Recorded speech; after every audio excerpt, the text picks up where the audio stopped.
Students on the lookout for auto loans have a major obstacle to overcome: no credit. This is an almost universal problem for students who are about to enter one of the biggest investments in their lives. Having a history of credit usage is a major foundation for good credit, and having no history is almost as bad as having bad credit. There's no need to despair, however, as many auto loan specialists have programs for first-time borrowers.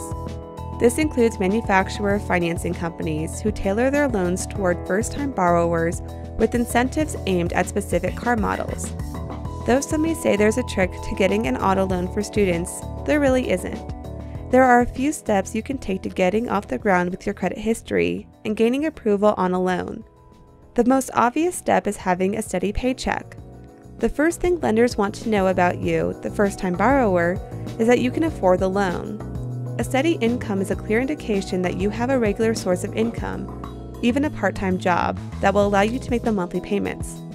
The most common way for students looking for that first-time auto loan is to have a co-signer on the agreement. This person, usually a parent, must have good credit in order to do any good as a co-signer and help to keep interest rates down.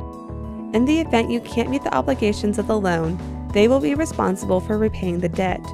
If you have no one to co-sign for you on the loan, all is not lost, as there are further steps you can take to getting financing, especially if you have a job. Saving up for a down payment is a good step toward winning loan approval and getting lower interest rates.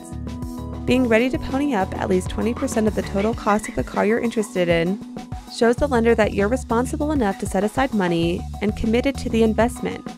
Just remember, the total cost of the car loan is not what's the sticker price. The total cost of your car loan includes not only the price of the car, but taxes, registration fees, insurance, and interest. These additional costs can push that loan cost up by several $100s. If there are no options for you to getting an auto loan while you're still in school, you can work toward building a credit history by applying for a secured credit card. These come with high interest rates and a limit based on the amount of money you've deposited in an account. Use of a secured credit card will contribute to your history and improve your numbers if you pay off your monthly balances on time. Your history is established and you've developed the beginnings of having a small amount of diversity in your credit. While your first auto loan may be a difficult one to find, there are sources for first-time borrower loan programs. Automakers have their own financial sites, which include auto loan programs for people entering the credit market for the first time. Many auto loan specialists have programs for students, and your own campus may have access to student auto loan offers. Federal Auto Loan. Good credit, bad credit, no credit, all good.